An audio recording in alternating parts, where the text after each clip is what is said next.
G'day all, welcome back to the pod. Very excited for today's conversation because it is once again so different to anything I've ever done, and I believe it's a bloody great idea. So hear me out. I was thinking about it during the week. One of the things that I am so privileged to say is that so many of my great friends and acquaintances are people that I've met through the podcast. Many of them are podcasters themselves. And one of the things I value so much about that is they're deeply reflective and introspective people. And so with that means you have riveting conversations with them, they challenge you, they add value to your life. And so I thought, wouldn't it be fun if I sat down for a solo episode, and this time I asked all of my great podcasting mates here in Australia to send me a question to answer here on the pod. Now, those questions are varying in topics, they're varying in depth. Some of them are more lighthearted than others. Some of them are incredibly reflective. And so today I'm going to cover all of those questions. There's not too many. I've picked about 10. Of course, not everyone could get back to me in time, but on pretty short notice, I feel like we've compiled a list of very interesting questions. So going to run through them from top to bottom. But before I do, this will be, I think, the fourth last show of the year before I take a break. And so how will that look? Well, I say of the year, but there'll be 2 shows that are released just after New Year, 2 episodes, and then I'll be taking a break for a couple of weeks to refresh, recuperate, and get ready for a bigger, better, more interesting 2025. So, without further ado, we'll get into the questions. First question is from a good friend of mine, Darcy Tobin, who is also known as the Steak Lad. He has a podcast called The Steak Lad Experience. He had me on the show this year where he cooks you an incredible steak and you have a conversation. And Darcy's an incredibly unique guy, very well thought out, very well planned, and of course, true to form. His question today is very much so. He said, does being acutely aware or acutely conscious of life's uncertainties make it harder to find peace? It's a fantastic question. I think it's really important off the top to say that I think most people's definition of peace may be a little bit different to mine. And when I say most people, I say that most people maybe get their idea of peace a little bit wrong in the first place. There is potentially a thought or a feeling for most people that peace is comfort and consistent comfort. I don't necessarily agree with that because I think peace is a personal thing that you achieve when you look in the mirror and recognize that you are the kind of person that you respect. And for me, that means that peace can come in moments of chaos. It can come in moments of comfort, but it can certainly and should come in moments of discomfort too, where you are recognizing your ability to walk the line between chaos and order, that you're recognizing that you respect the person you are because of the way that you're showing up in the world. And the reason I think that this is really important is that to achieve an inner peace, it cannot be conditional on your environment. Because if it's conditional on your environment, your peace is a product of what your environment dictates it to be. It's a product of very, very finite value because you are ever dependent on life circumstances being incredibly fruitful for you. And so I think that the most profound, interesting, and resilient people are able to find peace in total chaos and discomfort. And so what does that look like for me? And to make sure that I answer the question, does being acutely conscious of life's uncertainties make it harder to find peace? I think life's uncertainties certainly present a challenge, but I'm getting to a place where I'm figuring out how to find peace within myself. And that looks like a number of things for me. It means living life according to the pillars that I believe are foundational for my fulfillment and well-being.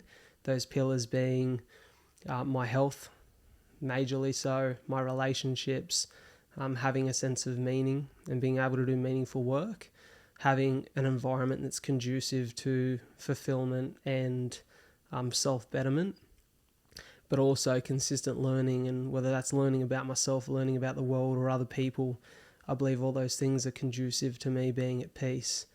And all of this to say that I think peace is probably more a product and state of mind than anything else, than a product of environment, certainly so. So life is challenging regardless. I think you choose whether you find peace in it or not. This is a great question, actually very relevant for right now. My friend Dominique Elissa, who has the show Selfdom, who will actually be a guest on the podcast this week. I can't wait for my chat with Dom. She sent me through a question saying, what does wellness mean to you? This is ever changing for me. I think that times in my life, wellness has probably been a little bit more extreme than maybe it is for me today. Wellness for me is the freedom to be able to move your body, the blessing and making sure that I'm recognizing the blessing in being able to exercise and look after myself. This year has been a particularly interesting year because my health from a cystic fibrosis standpoint has been really good, and it has been the last couple of years. It certainly hasn't been as turbulent of a year CF-wise as it has been in the past, but it's been a turbulent year overall for the health. I've really struggled with gout this year, which sounds so funny for people to hear. I remember Kevin Hart in one of his stand-up gigs had a great joke around, you're getting old when gout enters the group chat. And let me tell you, gout has been ever present in the group chat amongst my mates this year because I think I've had it 7 times. Now, for those of you who don't know what gout is, without being too scientific and boring you on the details, it's the most painful thing I've ever experienced in my life. Essentially, the body produces what they call purines, and food creates purines in the body. And where your body isn't excreting the purines through the bloodstream, they can build up and crystallize in a joint. And essentially, it feels like you're being stabbed in that joint, and the pressure and the pain is unbelievable. Often happens around like your feet, your big toes. And I've just genetically, I'm predisposed to it. My dad and my pop have both been on long-term preventatives for gout, and I probably started getting it a couple of years ago, and it maybe would come on once a year as a product of some food that, like, maybe more sugary foods. A lot of people get it from alcohol, or they used to call it the rich man's disease, which is laughable because I'm certainly not that, because it was people who ate a lot of rich food and drank a lot of alcohol, which I don't do. I don't drink any alcohol. So for me, I think it's been a product of maybe when I've been eating a little bit more sugary or a little bit more processed, but ultimately, even for my efforts to control my diet this year and be mindful of those things, it hasn't helped. And I think genetically, there's just no running away from it. So I have found that this year I've actually, through rough calculation, missed out on like 14 or 15 weeks of exercise, just due to being in so much pain and not being able to even get a shoe on. And so, and just recently, the last couple of days is the worst it's ever been. I'm much better this afternoon than I was this morning. The medication's starting to work. But when I think about what wellness means to me, it's the freedom of choice to go and move my body and to go and use my body. And at times this year, I haven't felt that freedom fully. And that's certainly not me being a victim or being a sook about it. Like, it's a reality that I have to figure out. I'm figuring it out step by step. But certainly, I feel like that wellness picture is more broad for me than it's ever been. And it's about just taking ownership of my health, recognizing the blessing that I do have to move my body and to look after myself. And essentially just being, there's freedom in wellness for me. And I love that, and I want to get back to that. So I'm hoping to finish the year strong and next year build on a bit of a broader picture of my health and wellness, be it my food, my state of mind, my quality of sleep, which I'm not too bad with but could improve on, and essentially being in a place where I feel like I'm internally thriving, not just externally, and not just, running good distances and running marathons, etc. All of that is a picture, a part of the full picture of my wellness, a piece of the puzzle. But certainly that internal stuff, be it gut health, skin health, those things I want to get on top of next year too, which I'm sure I'm going to learn plenty of Dom when we sit down to chat. Guy Lawler, another local podcaster, guy who I know from the gym, whose name is Guy. And he sent me a really interesting question. I had to clarify this with him because I did not understand it at first. But he said, are you a 1 minute 58 second guy or a 2 minute 2 second guy? And I was like, explain that to me. And he said, well, I'll give you a clear example. Let's say when you sit down in an ice bath and you're aiming to get 2 minutes, Are you the kind of person that calls it a day at 1 minute 58 because it's close enough? Or are you the kind of person that goes the extra 2 seconds to develop that extra bit of fortitude and strength in mindset, and to, once again, comes back to looking at the person in the mirror and respecting their effort? It's a fantastic question. I would say that at default, the last couple of years, I've been a 2:02 guy. There's clear examples of that. When I trained and prepped for my first marathon, my coach, Ben Seymour, would send me through these sessions to do every day, whether it was in the gym or out on a run. But he'd kind of give me my week in advance, and I'd go out and get about it and get after it, and we'd reassess at the end of the week. And he would send me, the most daunting session of every week was my long run, because I was learning to run long for the first time.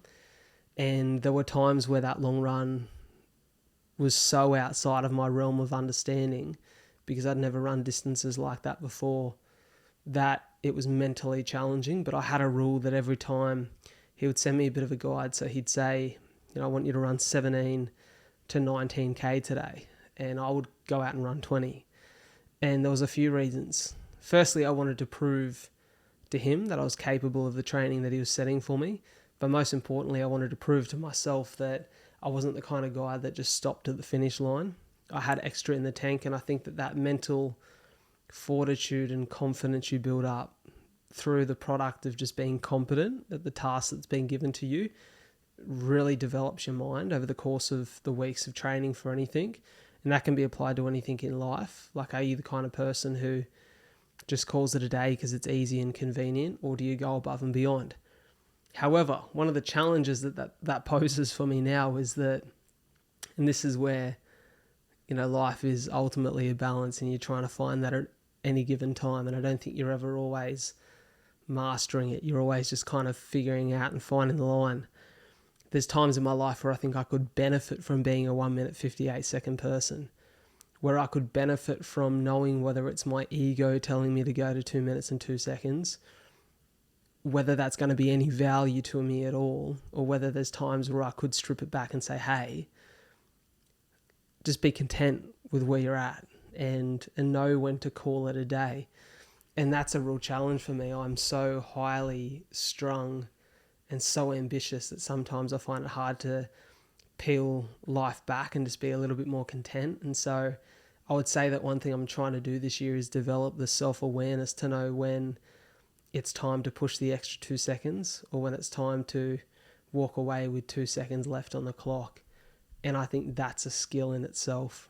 So I think that's a really interesting question, and maybe something people will resonate with. I think for the most part, if you feel like you're a type A person, which is a real go-getter, and you get after life and you're highly ambitious and you're highly disciplined, you probably find it challenging to know when to call it a day at 1 minute 58 seconds.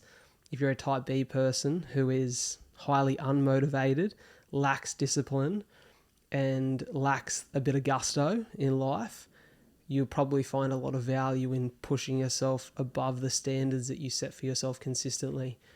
But I think it's interesting. My brother-in-law and I had a conversation this week around just training and life in general, and we were tossing with the idea around not always important to set goals for yourself, but maybe more so than setting goals for yourself, just having a set of standards in which you live your life by. And those standards build the systems and the way that you approach life or training, whatever it may be, and just not letting yourself fall below your standards, and know what times you're going to, but know when to pick it back up.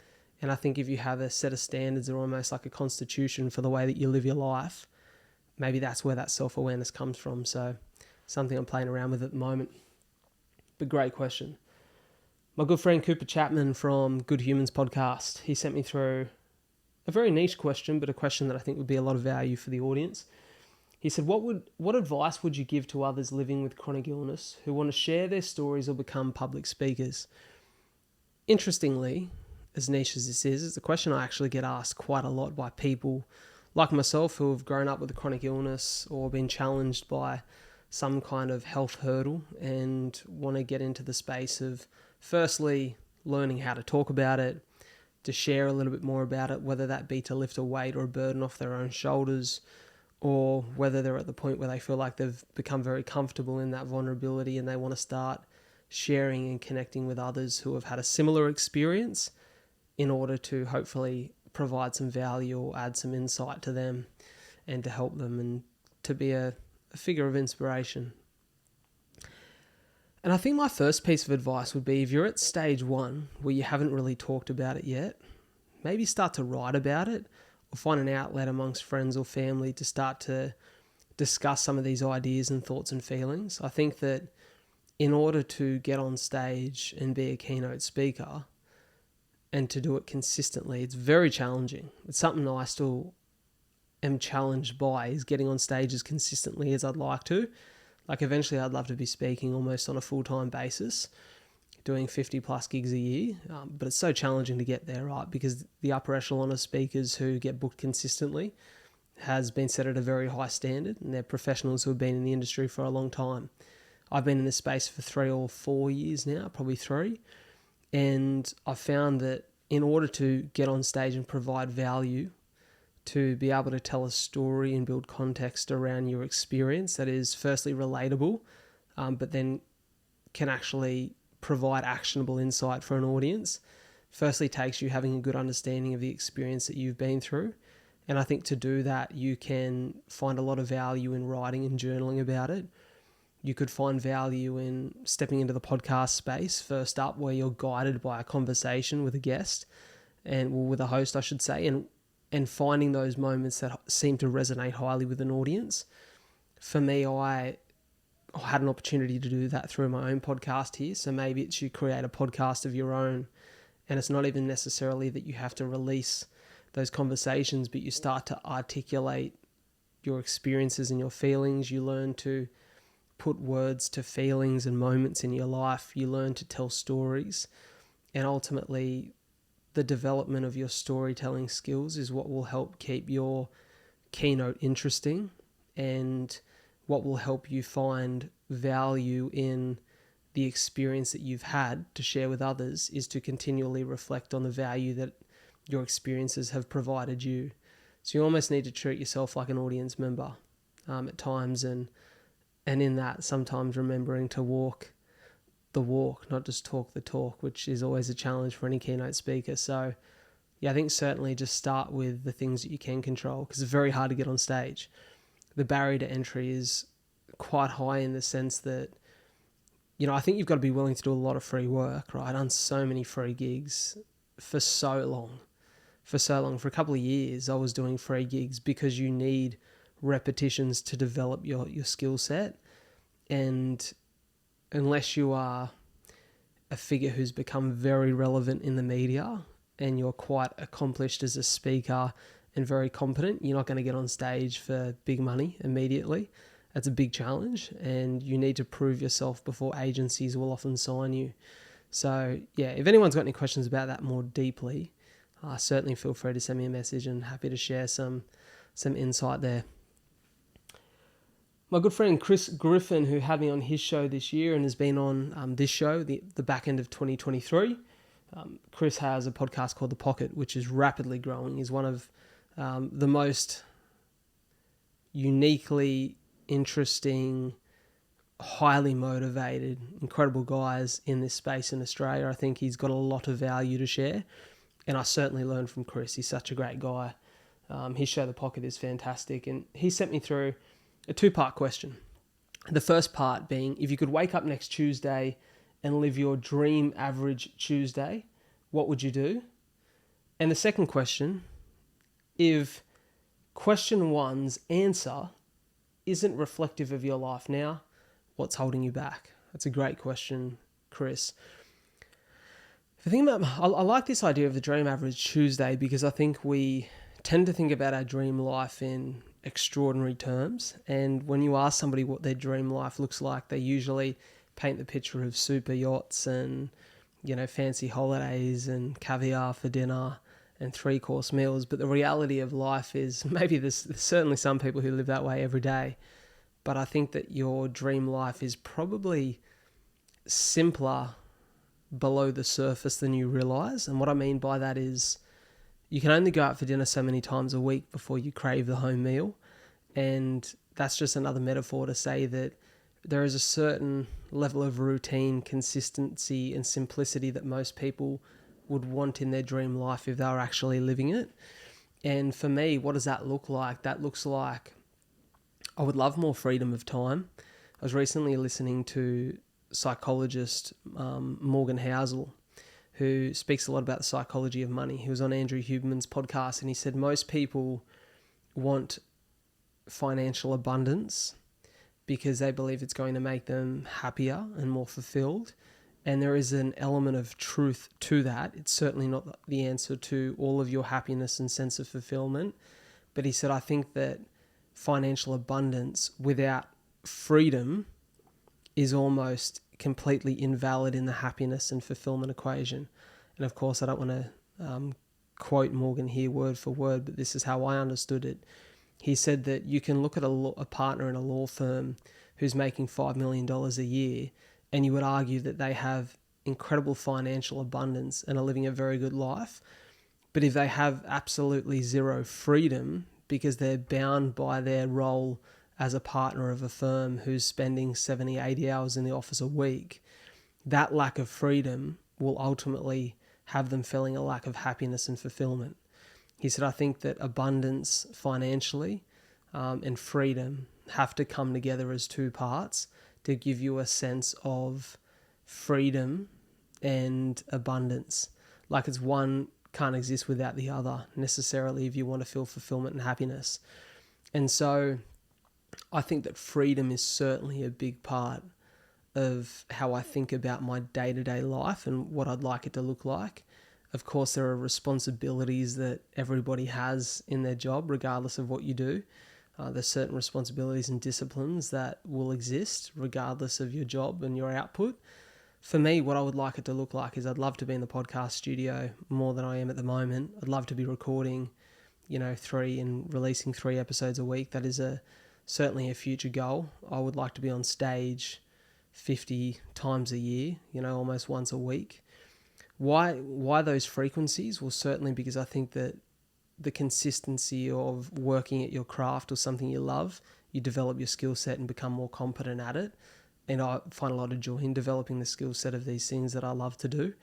I would love to have more autonomy of schedule, to spend more time with the people that I love, to every now and then get the extra hour of sleep, to every now and then be able to spend the extra hour with Soph in the mornings and have a slower breakfast, or just not be in a rush all the time. One of the things I've realized about my life over the course of the last 2 years, but particularly the last year, is I feel like I'm always in a rush. There is this almost productivity trap where we've lost the... Productivity was designed to make you more effective at what you do, so you can do less of the things you don't want to do and more of the things that fill your cup. Somewhere along the line, we got it wrong and we went, let's get more efficient at the things that we don't want to do so that we do more of them in an effort to earn more of the money that we don't actually have the freedom to enjoy in the first place. And so for me, it comes back to I don't need to be mega rich. For me, happiness and fulfillment is quite simple. I come back to those pillars I spoke about a bit earlier in the show. It's if I could do more of the thing that I love to do, be it this and speaking on stage for a living, if I could be a little bit more creative, if I could test out a few different things, if I can firstly exercise in the morning, have a coffee, have a dip in the ocean, spend some time with Soph and the people I love, and do something I love for a living, that's the dream average Tuesday for me. It's almost the dream every day, right? I like the idea of a bit of what they call a Sabbath on Sunday, where I relax and take rest and let my mind restore. And I think that's actually really healthy and really important. Certainly something I'm learning to do, but not doing very well all the time because there's so much on my schedule at the moment, trying to juggle full-time work, podcasting, speaking, ring announcing, all the things I'm doing. So the dream average Tuesday is wake up and exercise, get in the water, have a coffee with the person I love, get behind the mic or on the stage to share value and insight with an audience and be curious and lean into that and be able to pay my bills with that and provide a good life for a family. And what's holding me back from doing that? It's just a financial thing at the moment. is anyone can speak to the fact that economically in Australia at the moment, our standard of living, if it is to remain the way that it is, you probably are needing to earn a little bit more money this year than you did last year and certainly the year before, because things are expensive. Rent or your mortgage is certainly more expensive than it was. Groceries, holy hell, they feel 3 times more expensive than they did a year ago. And so there is a certain standard of income that you need to live a relatively comfortable life in Australia right now. And we're doing what we can to scale that down so that we can have a little bit more freedom. But certainly I think for me, I'm on the path to living my dream average Tuesday. And I'm having to do what for me is very difficult in being patient and recognizing that that may not happen tomorrow. I'd love it if it did, and I'm open to that potential and that opportunity. But if that takes me a year, 2 years, 3 years to get to, I feel very good about the fact that I'm moving in the right direction. So I appreciate your question, Chris. Marky Bouris from Straight Talking the Mentor, a guy who I've been so privileged the last 2 years to build a relationship with and have relative contact with, sent me a brilliant question. He said, have you ever felt disadvantaged in your life? And if so, what did you do to manage it? I can certainly say that I've never felt disadvantaged if I step back and take a look at my life from the bigger picture and utilize the skill of perspective, I've never felt disadvantaged. I think like any of us do, at times have weak moments where you feel a bit sorry for yourself, but I am very proud. One of the things I'm most proud of as a human being is my ability to exercise that perspective. And within a matter of seconds, minutes, hours, within a day, be able to go, hey, life is pretty good. And I certainly think that all of the challenges that have been afforded to me as a young man with cystic fibrosis, liver disease, diabetes, the occasional gout, have made me the person I am, have developed my character, have made me more empathetic, more loving, more kind, have made me far more resilient than I think I ever could have been without them. And so, certainly there's times where I think life would be easier without these things, but that's to suggest that an easier life would be a better life, and I'm not necessarily sure that that's the case for anyone. I think it was Jimmy Carr that said you can't have an easy life and a great character. So I like the man that I am. I'm very proud of who I am, and a lot of that is a product of what some would see as my disadvantages, what I'd prefer to consider my challenges. So, great question, Mark.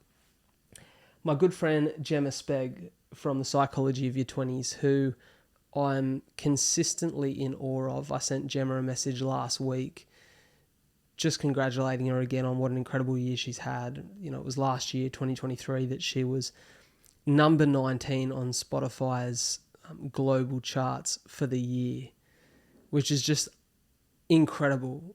She started the show as a graduated psychologist from the back seat of her Subaru Outback, I think it was, just recording, and basically her mum and her nan were listening in. I remember she was telling me the story, and I'm just incredibly inspired by her, who she is as a person, but her ability to develop her show, to hone her craft, the value that she puts out to the world, the way that she is ever moving in the direction of development and improvement is super inspiring for me. And so really appreciate you sending in a question, Jem. You said, what is your greatest weakness, and what has that weakness taught you about yourself? Bloody good question. Listening to another fellow podcaster this morning, Dylan Buckley, who was saying, I think our greatest weaknesses are often our greatest strengths. I think there's certainly a truth to that. I think that one of my greatest strengths is I have incredible self-belief. I am of the belief that I can achieve absolutely anything I set my mind to and work towards.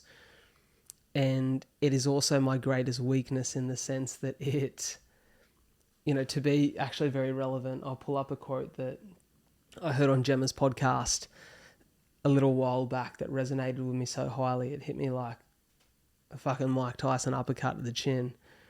It says, the world is divided by people who are privileged by being ordinary and those of us who are damned by our desire to be remarkable. I think that is an incredible insight. And I believe that my self-belief, as strong as it is, sometimes has me feeling doomed by my desire to be remarkable. What I mean by that is, I'm not saying there's anything wrong with, I don't think there's any such thing as ordinary. Everyone is unique in their own way.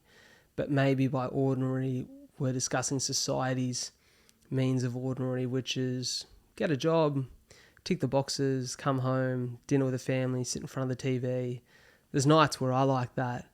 But certainly I have a very high standard for myself and what I want to achieve professionally. And sometimes that comes at the cost of peace and contentment, which is going back to, Darcy's question in the beginning, is I really struggle to be okay with where I'm at.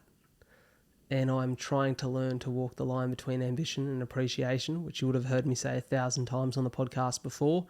It's a question I ask all of my guests, how they do that and how they've developed the skill to do that. I'm so highly ambitious and I have such a high standard for myself that I'm incredibly critical of myself at times. And it's something I'm ever working on, is being less dependent on the outcomes and the results of my professional endeavours and prouder of the effort that I'm putting in. And so my greatest weakness is, weirdly, my self-belief, the standard I set for myself. Egan Brooks from Timeless Mindset. Egan's a guy that I've only recently connected with, but from everything I've seen thus far, an incredible mind, a guy who thinks quite similarly to what I do, it seems, and that makes for some stimulating conversation back and forth on social. And Egan asked me a question that we discussed. He heard it, someone mentioned it at a Jordan Peterson seminar, and it's a question I've spoken to Mark Bouris about on the podcast before. I asked him on our episode just a month or two back. The depths of my consciousness cause me to suffer. Is it a blessing or a curse to feel everything so deeply? I love this question. It has ties to the first question around being acutely conscious of life's uncertainties and whether that makes it more difficult to find peace. I think, is it a blessing or a curse to feel so deeply? The difference is, we're talking about feeling here, so not the uncertainties of the uncontrollable environment of life, but rather what we feel as human beings. And anyone who's listened to this podcast for the last couple of years would know I am, or maybe you've only listened to one episode, you've likely seen that I'm quite an emotional character. I feel so deeply. And it's one of my greatest strengths, I believe. It's one of the things I love about myself the most, because I feel so deeply, whether it be sometimes good or challenging feelings. The fact that I am so comfortable in that vulnerability of feeling and depth of emotion means that just all the good things in life are so much more special. I believe that it makes me more empathetic, it makes me kinder, it makes me more loving. And I think that, like any of these circumstances or questions or challenges in which there is a duality, being at the same time, it is a privilege to feel deeply, but it's also a challenge. And whenever there's that duality in life, I think that you have to come back to, well, do I choose to see it as a blessing or a curse? And I choose to see it as a blessing, because what's the alternative? To be shut off to feeling at all, to be what some people would call blissfully ignorant or just ever naive, and rob yourself of some of life's greatest feelings, like love, absolute happiness, fulfillment, passion, peace.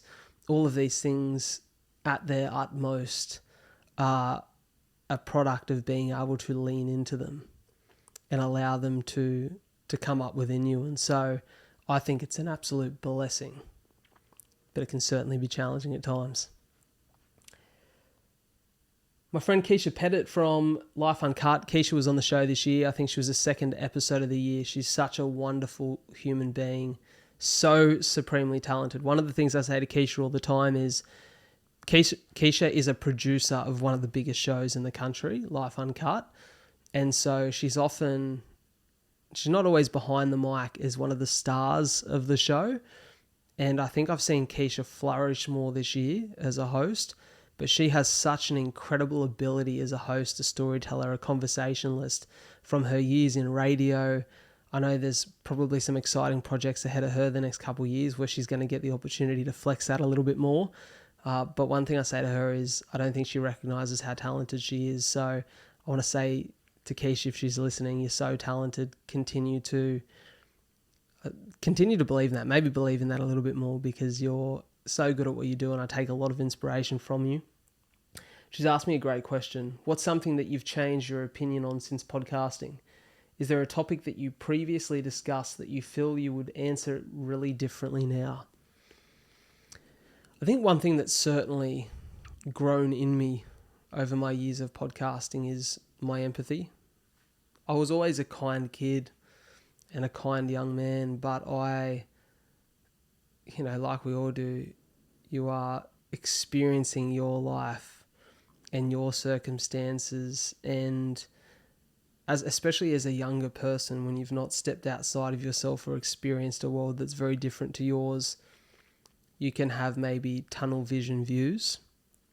And as someone who grew up very okay and accepting of the fact that I took 50 tablets a day and had a host of medical conditions, what I did lack is the empathy to understand why somebody could go and, get addicted to drugs. Or I used to think that was such a choice, right? And of course there is an element of it that is choice.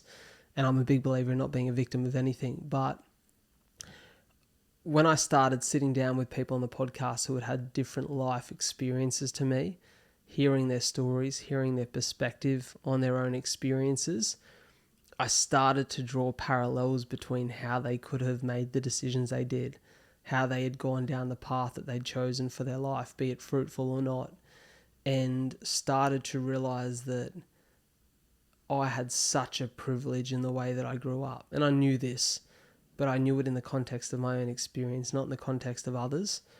And so I always say that podcast has made a really empathetic man out of me because it's encouraged me to hear out other people's perspectives, to see other sides to the story of life, to realize that my experience is so different to the experience of others. And I think in recognizing all of that, you develop a little bit more of the empathy muscle. And I love that it's afforded me the opportunity to do that. And for anyone who is listening to this thinking, oh, that is a really valuable tool, I'd say that you don't need a podcast to do that. Travel is a great way to do that. Having conversations with people from different walks of life, stepping outside of your comfort zone to ask a question to the person at work who has grown up differently to you, has a different cultural background.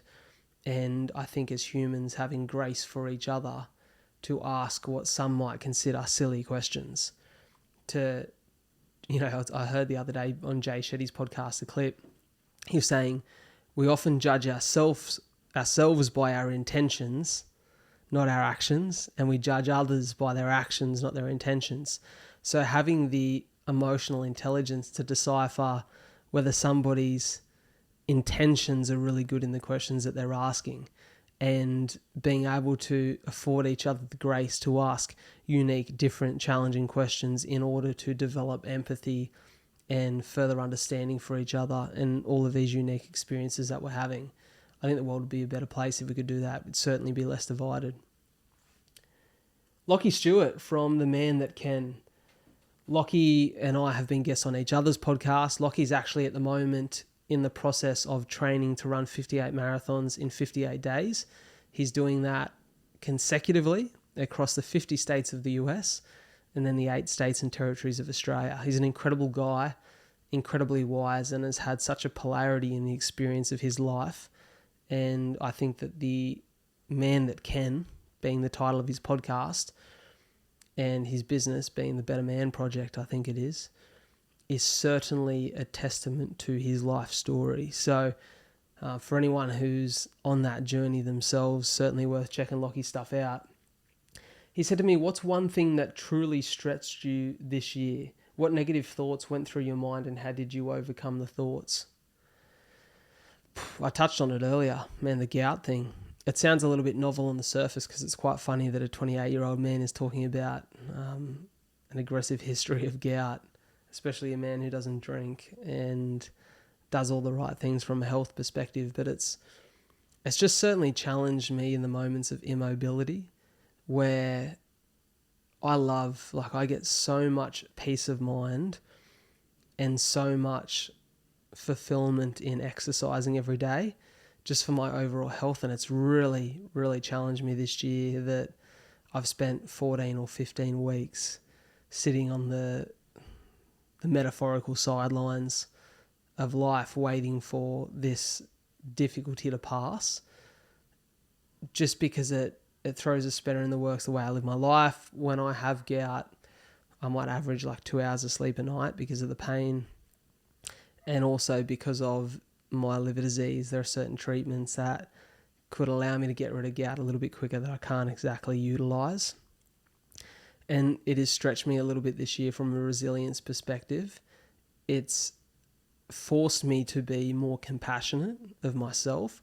I find that in the times of my life where some of these challenges are outside of my control, I can be a little bit critical and harsh on myself for something that I have absolutely no say in. And so it's encouraged me to be a little bit kinder to myself. It has encouraged me to not think about life from a results perspective all the time. What I mean by that is it stopped me from running a marathon last year. The week that the marathon was, I got gout. I couldn't walk on marathon day, let alone run 42 Ks. And, going back to that, are you a 1 minute 58 second or 2 minute 2 second person? I probably could have gone out there on that day and absolutely butchered my foot, potentially damaged my bones long term and not being able to run at all. Knowing at times that, that self-awareness to go, hey, I've experienced this enough times to know that today's not my day and I got to be okay with that. And so, like any of life's great challenges, right? You develop, if you can be aware of it, accept it, and find meaning in it, then you'll grow from it. And so it's been a bloody challenge for me this year, one that gets me frustrated as actual fuck every time it happens. But I feel like I'm understanding myself a little bit more in the process. So very gouty podcast conversation today. But thanks for the question, Lockie.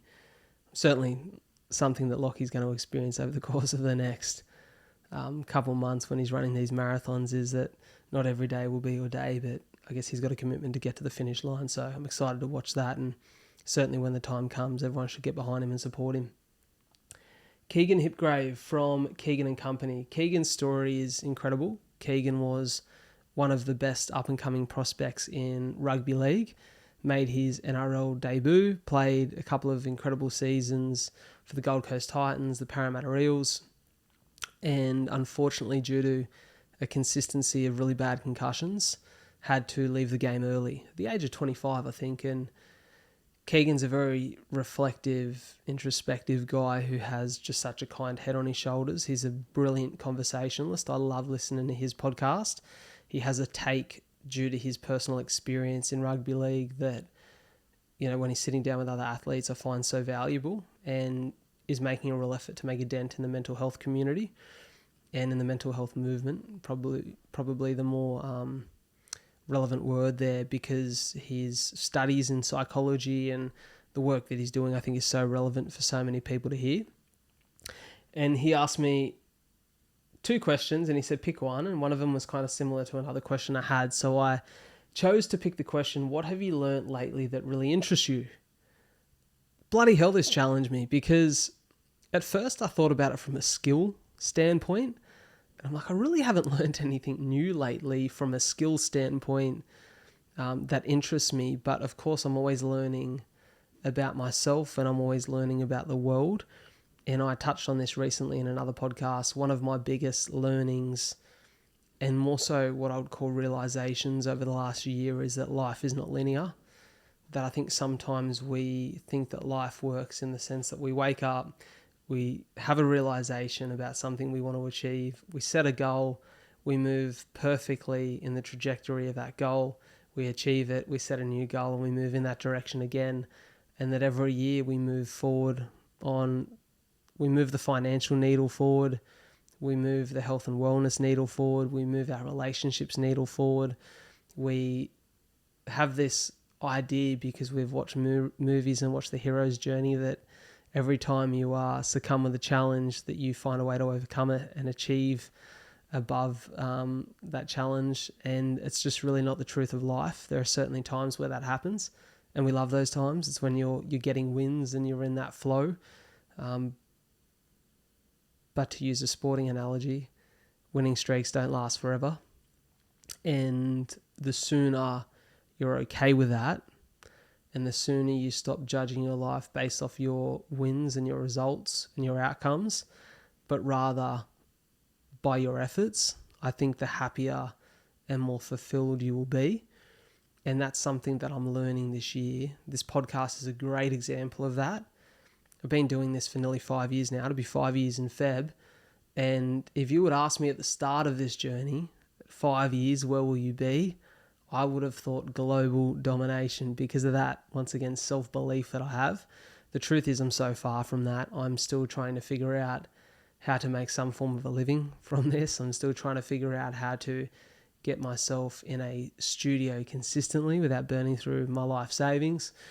I'm still trying to figure out how to develop what I need to develop to make sure that I can do more of this for a living, to build a show, to build the numbers, and that takes time.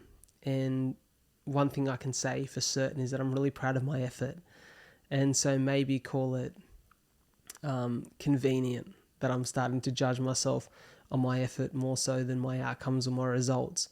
But I think regardless of whether I'm winning or losing from a result perspective, whether I'm over or underachieving from a results perspective, if I am consistently proud of my effort and I'm giving the effort and staying true to the standards that I set for myself, then I should be really proud of this, because this will be episode 257 of the show, which speaks to some real consistency over 4.5 years, so nearly 5. So I'm very proud of that, and that's something I'm learning about life lately. But I will say that your question, Keegan, has encouraged me to think about what's something outside of my comfort zone, or not even outside of my comfort zone, but just something that interests me that I should try over the course of the next couple of months.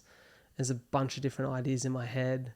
I've kind of touched on this before, but I love the idea of, I love cinema and movies so much. And I just love the idea of, I'm fascinated by actors and the way their brains work and the skill set of acting. I just find it incredible.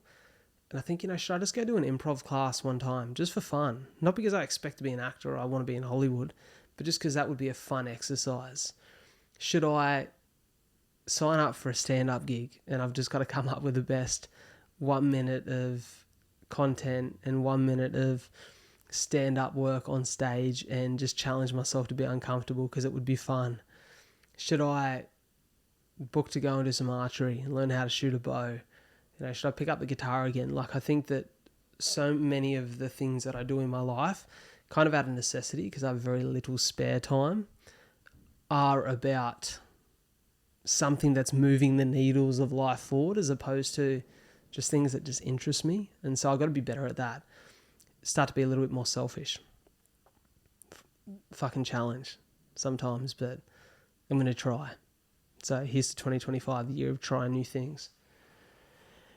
Ilan and Jeremy from Big Bros, who had me on their show last year, great dudes. So much respect for these guys because I see a lot of their commitment in the commitment that I've had to my show and their commitment to improving themselves. I think they've both got their unique strengths as co-host. I think they're both incredibly decent guys who have the best intentions, and I respect them so highly. They asked me a question. They said, "Hey Brad, watching you flourish in your long-term relationship has been a joy to watch. But what are some of the unsaid or unspoken challenges you've encountered in a long-term relationship, and how has navigating them strengthened your relationship? I'd say that the biggest one that comes to front of mind, I'm so privileged. I'm in a very low conflict relationship, right? Where we don't butt heads. We've got, certainly everyone's got differences, right? So part of a relationship is compromising on things here and there, which Soph does for me a lot, probably a lot more than I do for her sometimes, but we've got a beautiful relationship. I'm very, very lucky. But one of the things that's been a real challenge for us is I'm working essentially 6-7 days a week, every week. She's working 5 days. The days that she works a weekend. So we never really get any free, unstructured time together, which is so fucking challenging because I just want to be with her all the time. And I miss her so much when we don't get that quality time together. But we've done a great, great job. Really proud of us for our efforts to maximise our mornings and evenings together and really value those times throughout the day.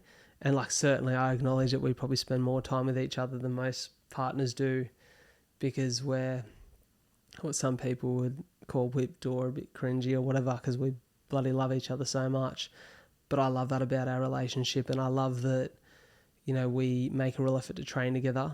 We're training for a marathon in April, and 99% of the reason I want to run this marathon is just because it's a great excuse to hang out with her and run 4 mornings a week. We have a home gym now, so we train together in the gym, do completely different things, but we go into that space at the same time together, and it gives us another hour of just being in each other's presence. We love to watch shows, movies. I think we're going to have a game night tonight. So I love that we've found ways to be together as often as we can. And I absolutely long for the opportunity to have more unstructured time together.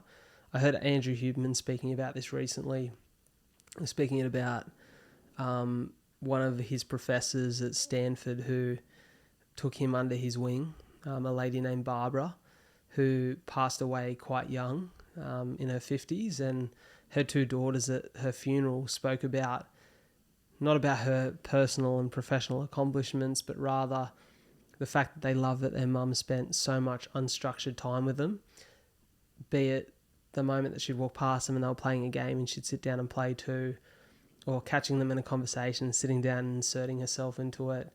I think there's so much value in that for any relationship in your life. I'm certainly a proponent for killing 2 birds with 1 stone because life is busy and it makes you feel a little bit more effective. But one thing that I've even noticed in my friendships lately is that, some of my best mates will catch up and we'll go for a run and a coffee because it's okay, we can spend 2 hours together on a Wednesday morning and we can make sure that we get a run in and get some training done and then have a coffee. But it's also really nice. Last week they came over and we just had a games night. There was nothing productive about that evening at all. So much fun. We had such a great laugh. But it was so valuable because we didn't need to achieve anything while we were there. And I think that we often think about life, this fucking productivity mindset that I was talking about earlier, is but if we're catching up, what are we achieving? Life isn't about achievements. It's about living. Life is about life. And so I want to do a better job at unstructured time with the people I love this year. And so something I've actually been journaling about a little bit and trying to be more mindful of as we step into 2025. And that's another thing I want to touch on quickly. I think, this year, this time of the year is a time of high contention because there is a cohort of people who love the idea of a New Year's resolution and setting goals, intentions for the new year. And there's that cohort of people that are we had 12 months to do that this year and you didn't. And I agree with both. I think that, if you fuck up in January, don't wait until 2026 to get your life on track. Make the adjustments that you need to make immediately because there is no point in wasting time doing things that are unfruitful for you. But certainly I think one of the great things about this time of the year is, for most people, work is going to slow down. I'm experiencing this now. And I'm forcing myself to slow down a little bit, reflect on the year that was, learn and be aware of the lessons that I want to be aware of, set some goals, intentions, standards for myself moving into 2025 that I believe will be ultimately fruitful for me moving forward. And I think one of those things is just not needing to achieve all the time. Being okay with just being. sometimes, and being with others or being by myself, and not holding myself to such incredibly impossible standards. You got to be realistic with yourself. You got to be honest with yourself.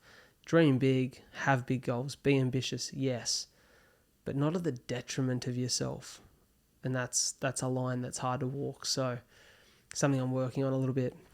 I just want to see, I'm pretty sure that's all the questions I had. I do want to see, I think that's it. Kind of there's nothing really else that I feel like would be worthwhile speaking about. There's of course a few mates in the podcast space who couldn't get a question through to me in time, which I appreciate, but I want to thank all the people who sent through their questions for the show. I find this really enjoyable to be reflective on the pod, to sit here and to ponder, and to not be planned in any of my answers or responses to these questions, but rather to think about these things on the fly and be very natural with them, and then I don't think like I need to be right every time I sit in front of the camera or the microphone. I think it's okay to work these things out as we go, and my answers to these questions next year could be completely different. Maybe that would be a fun exercise. But yeah, there's been a lot of value and insight for me this year. It's been, in many ways, the best year of my life. I got engaged to the person that I love. I had some incredible personal milestones that I look back on and I'm very proud of. Some campaigns and collaborations that I worked on, been in the podcast and storytelling space and speaking space, that I'm very proud of. But it's been a year of frustration too, with some of these health challenges and just with some of these maybe goals that went unachieved. But certainly I think you just turn those frustrations into fuel to make the improvements moving forward, and that's certainly something I'm aware of at the moment.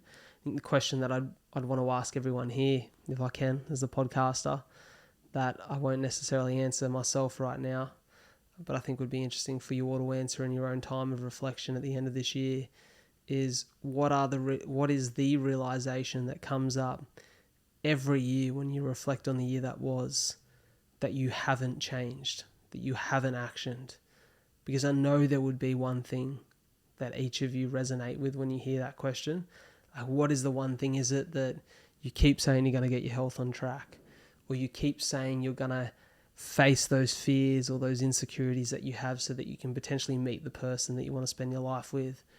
Or you keep saying that you want to travel, but you just keep putting money away because you're scared to spend it, or you're scared to invest in yourself?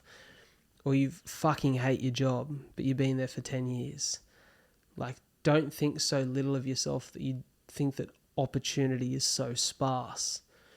I think one thing I want to challenge everyone coming into this new year is to think about yourself with a greater abundance and a greater appreciation and greater self-belief, to lean into those things you want to do. And, life isn't going to hand your blessings to you. You really have to go after them, and not in a desperate or needy way, but in a way in which you believe you deserve them. And if you're doing the things to respect the person in the looking glass, and that's the efforts, then I think that those things will be afforded to you in good time. So yeah, certainly ask yourself that question, do a bit of reflection. That's enough yapping from me. I'm going to let you go, and I'm going to go eat some dinner. Catch you later.